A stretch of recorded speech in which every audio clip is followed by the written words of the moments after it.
ولتكن منكم أمة يدعون إلى الخير ويأمرون بالمعروف وينهون عن المنكر وأولئك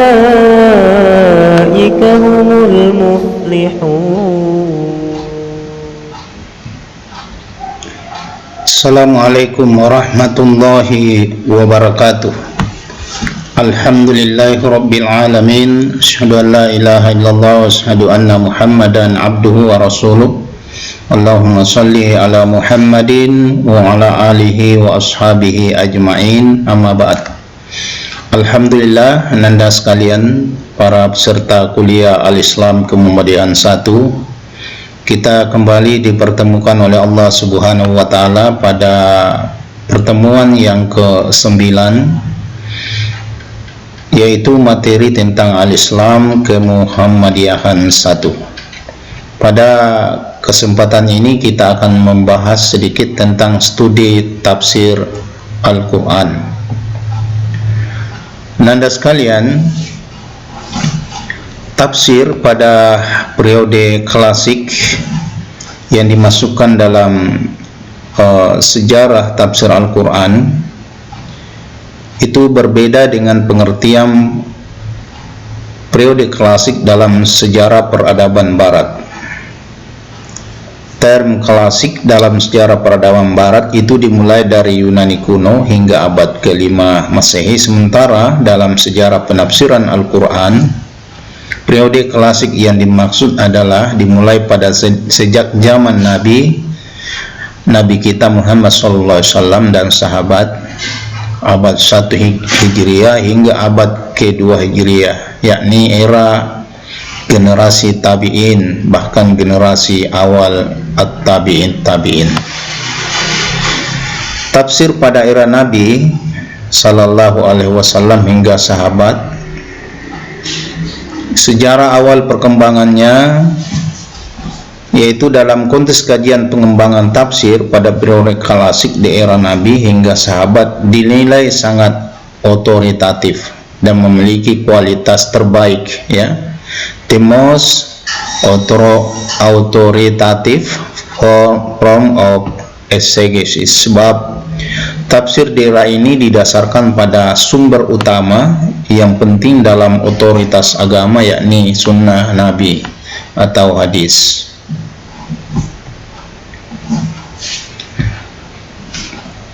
Menilik sejarah awal mula perkembangan penafsiran Al-Quran, ya, sejak awal masa perkembangan Islam di zaman Nabi, ya, pada saat itu ketika Rasulullah masih hidup, penafsiran benar-benar bertumpu pada apa yang dijelaskan oleh Rasulullah Shallallahu Alaihi Wasallam, bahkan apa yang telah dilakukan oleh sahabat, yakni pendapatnya tentang Al-Quran tanpa justifikasi dari Rasulullah, tampaknya diragukan kebenarannya oleh sahabat lainnya.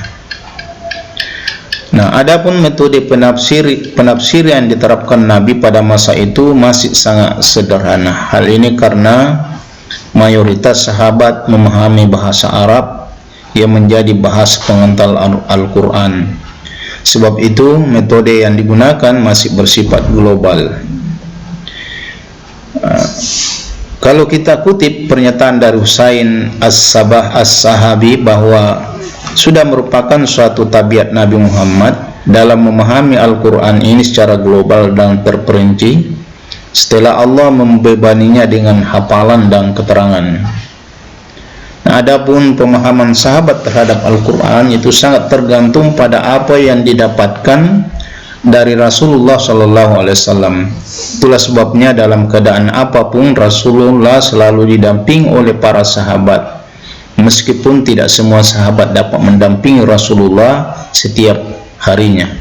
Akan tetapi, ya, berita mengenai Rasulullah selalu menjadi pembicaraan mereka. Nah, para sahabat pada masa hidup Nabi tidak terlalu sukar untuk mencari sumber dalam menafsirkan ayat Al-Quran.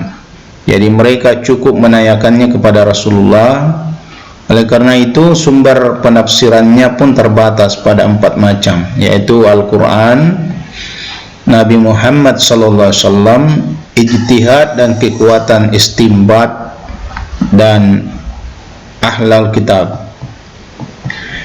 Nah, sepeninggal Rasulullah, keanekaragaman dalam memahami Al-Quran muncul ke permukaan antara satu sahabat dengan sahabat lainnya.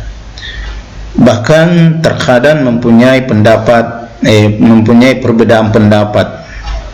Hal ini disebabkan karena tentu kemampuan individu sahabat itu sendiri berbeda, ya, baik kemampuan intelektualnya maupun kecermatannya dalam mengenali kalimat yang tersimpul dalam Al-Quran secara eksplisit maupun implisit. Nah, dalam situasi dan kondisi seperti ini, para sahabat kemudian menempuh metode penafsiran Al-Quran yang merujuk kepada 4 sumber, ya.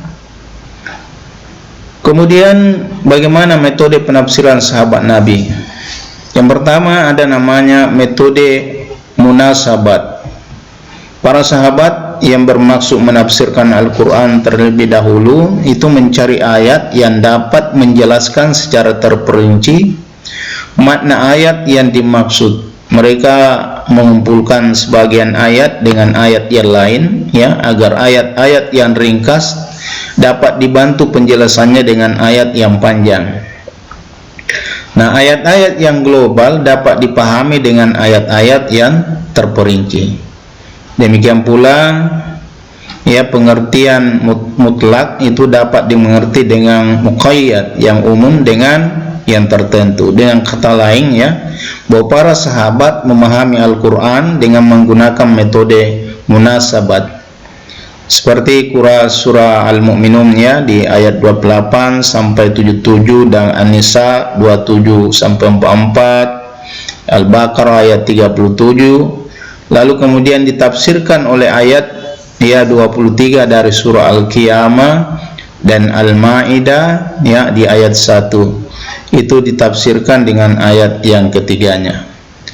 Nah, di samping penafsiran ayat dengan ayat, terdapat penafsiran dengan bentuk lain, yaitu menyimpulkan apa yang diduga berbeda. Seperti Adam dijadikan dari turab, tin, hamain, masnun, dan salsolin. Sesungguhnya hal ini disebutkan sebagai unsur-unsur tanah yang dilaluinya dalam proses penciptaan Adam, yakni pada proses permulaan dijadikannya hingga ditubuhkannya padanya roh.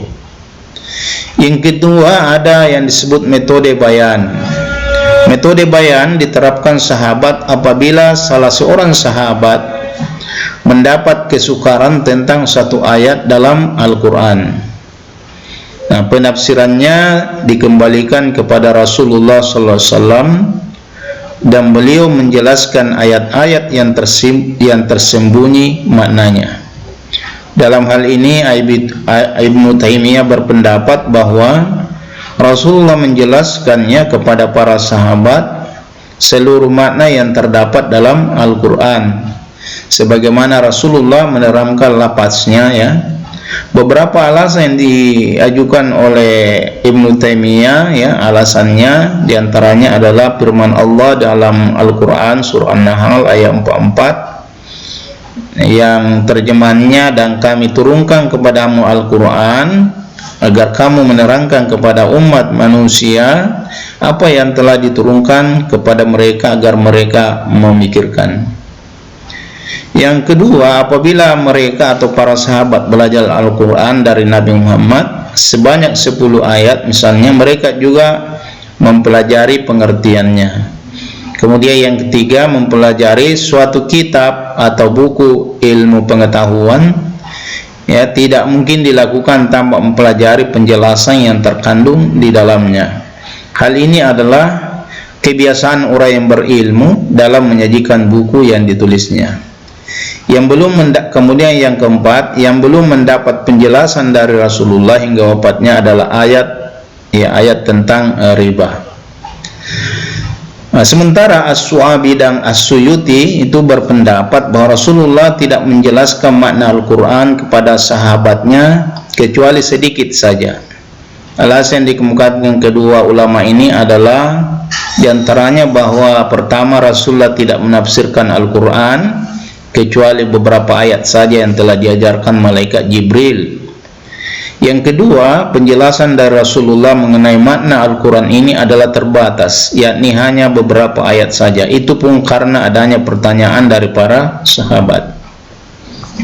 Nah, tentu terlepas dari perbedaan pendapat ya beberapa ulama ya, yang jelas penjelasan yang diberikan kepada Nabi sangat diperhatikan oleh sahabat, sehingga kaitan antara As-Sunnah dan Al-Quran menjelaskan dan dijelaskan ya, yang meliputi misalnya yang pertama, As-Sunnah menjelaskan makna yang mujmal, menguraikan yang sukar ya, mentaksis yang umum dan mentakid yang mutlak. Kemudian menjelaskan makna dari kata lapas ya, dari kata atau lapas yang terkait, seperti kata al-maghdub ya dengan orang Yahudi, kata zalim ya dengan orang Nasrani. Kemudian ketiga, menjelaskan hukum tambahan yang terdapat dalam Al-Quran, seperti keharaman menikah atau memadu ya seorang perempuan yang disatukan bersama bibinya. Kemudian menjelaskan nasakh ya, hal ini tentunya bagi mereka yang berpendapat bahwa nasakh itu terdapat dalam Al-Quran, seperti ya pada ayat ya dari surah An-Nisa dijelaskan dengan sabda Nabi Muhammad SAW agar menggauli istri dengan baik. Kemudian yang ketiga ada metode ijtihad ya, metode ijtihad diterapkan para sahabat apabila para sahabat tidak mendapatkan penjelasan dari Al-Quran dan As-Sunnah untuk memperoleh pemahaman dari ayat Al-Quran ya. Nah, proses ijtihad dalam rangka mengetahui makna ayat yang dimaksud, yaitu pertama mengetahui letak bahasa dan rahasianya, yang kedua mengetahui kebiasaan bangsa Arab, kemudian yang ketiga mengetahui keadaan orang Yahudi dan Nasrani di Jazirah Arab ketika turunnya Al-Quran, dan yang keempat membuka wawasan yang luas dalam rangka melakukan analisis. Kemudian yang keempat, metode kisah al-kitab, ahlal kitab ya. Metode kisah ahlal kitab ini diterapkan apabila para sahabat tidak menemukan penjelasan dari Al-Quran dan Sunnah. Nah, penjelasan tentang ayat Al-Quran yang sesuai dengan Taurat dan Injil itu diambil dari keterangan orang Yahudi dan Nasrani, tetapi itu pun terbatas yang berkesesuaian. Di antaranya misalnya cerita-cerita para nabi yang berkaitan dengan umat-umat yang terdahulu. Demikian pula ajaran-ajaran Al-Quran yang terdapat dalam Injil, seperti lahirnya Isa ibnu Maryam dan mukjizatnya. Hal lain yang tidak ada kaitannya dan tidak sesuai dengan ajaran Al-Quran itu tidak dijadikan sebagai sumber penafsiran. Nah, itulah beberapa cara penafsiran di zaman klasik ya, zaman Rasulullah SAW, sahabat dan kaum tabi'in. Semoga ananda sekalian ya semua dapat memperhatikan materi ini dan bermanfaat, sekedar mengantarkan kita ya bagaimana mengenal penafsiran Al-Quran. InsyaAllah nanti kita akan lanjutkan materi kita pada materi yang akan datang ya. Ya, tentu ya dengan beberapa sahabat Rasulullah SAW yang masuk di dalam sahabat-sahabat yang melakukan penafsiran ya terhadap Al-Quran. Semoga bermanfaat. Saya akhiri, nasrun minallah fathul qarib wa basyiril mu'minin. Akhirul kalam. Assalamualaikum warahmatullahi wabarakatuh.